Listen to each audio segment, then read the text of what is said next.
Thank you for joining us for another edition of Conversations with Paul Brown. Richard Yeargin III is our guest on this week's program, and he is founder and CEO of Man Over Brand LLC, and he's going to tell us about this. He went to Clemson, he came up with this idea, now he's in the process of helping young people today across the upstate. You grew up in South Florida. How South Florida were you? I mean, you talk about Fort Lauderdale, I grew up in Lauderdale, right? So the inner city of where you see the beaches and the fun stuff that you look at on TV. Try the inner city where there's crime, there's drugs, there's infiltration of the system. That's where I grew up at. Your folks did what? My father was a loan officer for Broward County, graduate of South Carolina State. My mother was self-employed. She did hair for a living. She was a cosmetologist, had her own beauty salon. And looking back on that time in your life, was there anything that happened to you that impacted who you became as a man? Absolutely.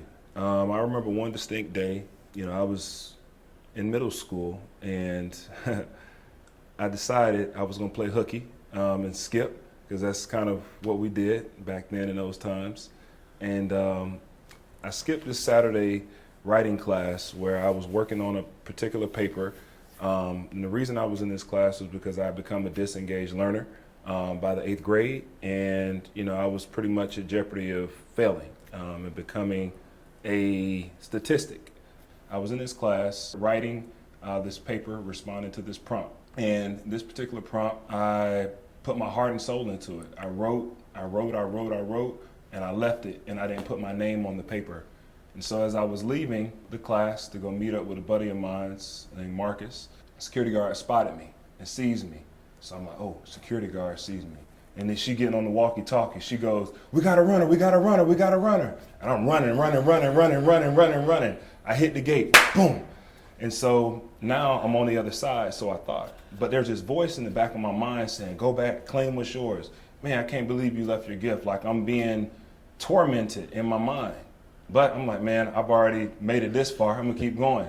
So I'm with my buddy Marcus. We're getting ready to do something illegal. Probably go break in somebody's house, do some different things, right? And as I'm walking, and I see my dad out of nowhere, like beelining down this road that I'm walking on with Marcus. And I'm like, how did my dad know where I'm at? Like, I gave the school all the wrong information, and he shouldn't be able to find me. So my father sees me, and he's going off on me. I'm talking about A to Z, yelling at me, right? And it's like, I can't believe this and that. So I'm just sitting there with my head down. Marcus went left, and I got right in that van, put it that way, right? Marcus was like, I'll see you later. I was like, probably won't. So now Marcus is doing 25 to life in prison. And that particular day, my dad, he said to me, son, in life, I want you to know this. You're not cheating me, you're cheating yourself. You may be looking at life through a short-term lens, but I'm gonna tell you long-term, you're killing yourself. And that hurt me, right? And so as I'm sitting in the principal's office and my dad's talking to the principal kind of about all the things that I had been not doing, a friend comes to me that was helping me work on this particular paper in this class and says to me, teacher was reading the papers out loud, and I knew it was your paper because of the content we had been talking about, right? And but no signature. Yeah, but no signature, right? So she says to me, when the teacher read your paper out loud, she said, if this person would ever show up to class, they may be somebody one day. Really? Had no name on it, so I couldn't go back and claim something that had no name on it. I left my gift behind. Today I'm back to claim it. How about that? What did you do in high school that prepared you for college? I made a decision, right? So I left the inner city of Fort Lauderdale, and I had an opportunity to have access to go to private school. So my parents couldn't afford it. We were not in a position at all, like for me academically, to go to this school. So they took a chance on me. The school did? School took a chance on me and my behavior and all that stuff. So I literally had to walk a straight, narrow line when I got to this school. I was challenged from every angle possible. I mean, I'm going to school with the mayor's kids and high level officials and all kind of. For me, being a kid from the inner city, I had to realize, like, my exposure and my level of environment weren't helping me evolve. But this place that I was sent to was going to help me evolve. And, I'm thankful that my parents made the decision to say, hey, we want to see you go on to be successful. And the only way to do that is to get you somewhere that you'll be safe and where you can grow. And so I would say getting in that environment changed my whole life. It changed my perspective on, you don't have to be what everybody else tells you you're gonna be. So At that school, did you play any sports? I did. So I played football, basketball, ran track. I was part of student government, debate club, all this kind of stuff I never thought I would be doing, right? Like president of student body, like all this kind of stuff. So what happened, Richard, that flipped the switch? Was it the environment? Was it teachers? Was it your peers? Obviously something had to have happened to have turned you around that drastically. You want to know what it's called? A built-in mentor, your big brother, moving back in at 26 years old to take care of you and make sure that you don't go down the wrong path. My brother just graduated from college at South Carolina State University, had gone through all these series of trials and tribulations. We're 11 and a half years apart. And so him coming back home and moving into the house and assuming responsibility over me and being there with me every day to wash, clean, take care of me, go to practice, and then after practice I got another practice, and then take me to do all these different things to help me develop was a game changer for me. Like to have my older brother commit his life to making sure that I had life. That's what did it for me. That was the secret sauce. How'd you end up at Clemson? I wanted to go somewhere where holistically as a young man, I was going to be able to develop, and obviously as a player, I was going to be able to develop into a first-round draft pick. So my thoughts was Clemson offers those things at a very high level. So I had 3 offers. Wake Forest, Clemson, and Wisconsin come in all on like consecutive days when I was in the 10th grade. And I would say for me, it came down to loyalty. And Clemson has been there with me or had been there with me from the beginning of my recruiting process all the way to the end. And then you were part of a special team. Tell me that short story. Well, I'm not wearing the rings today, but I normally have on all my championship rings from 2016, national championship in 2018, got to Clemson in 2014, and spent 5 years here at Clemson. And for our listeners that don't know, you played what position? Defensive end. And out of those 2 championship games, Yes, sir. if I had to say, give me one highlight that you will live with for the rest of your life from those 2 games, which part of the game will you never forget? Oh, I'll never forget being in Miami in the Orange Bowl in 2015, prior to our first national championship stop. There's a guy named Joe Mixon out there that he was America's most wanted at one point in time. And he was on my hit list, put it that way. And ever since high school, when he stood over me at the Nike opening, he caught a ball and he was kind of jaw-jacking. I was like, mark that day down, because when the time come, I'm going to put you in your place. And the assignment came up. It was a screenplay in the Orange Bowl.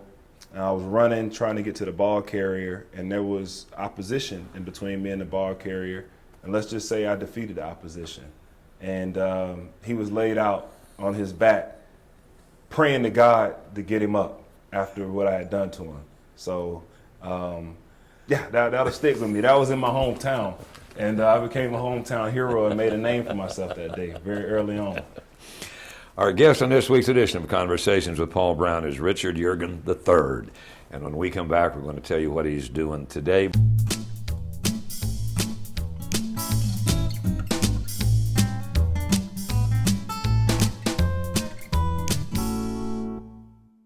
You graduate from Clemson with a degree in what? I graduated from Clemson with a degree in sports communication and a minor in athletic leadership. I got my undergrad degree in 3.5 years, and then I ended up working on my master's degree for 1.5 years. I failed to mention I broke my neck in the middle of my career at Clemson in a severe car wreck, right, in 2017, which catapulted me into working. So I became a student coach / graduate assistant and no longer was pursuing football, right? So for 2 years, I'm working on my master's, I'm coaching, I'm doing all these things.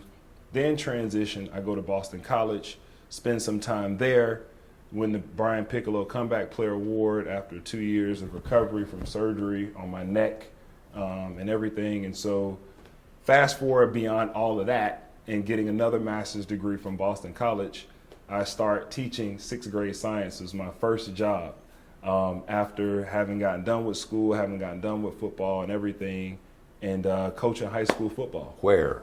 At University School, my old high school. In Fort Lauderdale? In Fort Lauderdale. So what was it like going home, being the kid that got in trouble, and now accomplishing all this, now to go back home and say, I'm going to teach? Education is something you get called into, and I accepted the charges that came with it. And I began, at the time, Richard Yeargin Enterprises, which was my first nonprofit that I started. My goal was to eliminate the technology gap within inner city communities, underserved areas in Fort Lauderdale, Florida, and raise money for funds to be able to provide laptops and things of that nature for kids to be able to learn, because there was a deficit at the time in classrooms, in schools. And as a teacher, I said, it's only so much I could do. It was not easy initially because there's a lot of red tape and a lot of politics that you have to understand first. It's a process, and I had to go through that process and learn that process of building trust and building deep relationships with folks, and understand that, like, it takes time. When the checks started coming in and to see the impact that was being made, that's what did it for me. That's what let me know, like, okay, your assignment is bigger than just here in Fort Lauderdale and so on and so forth. And so that led me back here to Clemson University as a professor a year later. And so with our after school program, Empowered Teens After School sets out to tap into the brilliance of our students. So we're dealing with gifted young people from all different backgrounds, socioeconomically, class-wise, race-wise. None of that matters as much as the gift that's on the inside of them that we're trying to get out of them. That's what our program is about, is tapping into the gift, giving them actual tools and skills that they can take out and tangibly put to use in the real world, while also developing their character, while also developing who they want to be. But starting now, ages 14 through 19, we're working with them day in and day out in the summertime. And then our after school program during the school year is Tuesday, Wednesdays, and Thursdays. In the evening from 5:30 to 7:30, we're working with not just the student, but the family, the parent we want involved, right? Because here's the thing. We can pour into the kid, but if it's not being done and reciprocated again back at home and reinforced, we're never going to get anywhere, right? And then connecting with the schools and going into the schools, talking to the principals, talking to the teachers, making sure that we're informed as an entire community.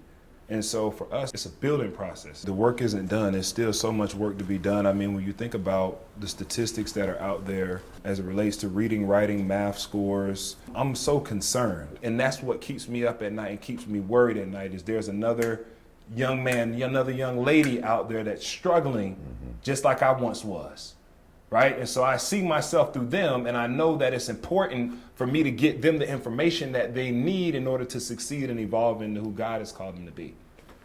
Your big brother saved you. Now you're trying to be the big brother to these kids. You got it. It's not about you. It's about what you can do for somebody else. Our guest has been Richard Yeargin III. We want to thank him for sharing his inspiring story with us. And I want to thank all of you for tuning in and invite you to be back with us next week for another edition of Conversations with Paul Brown. Until then, take care, everybody.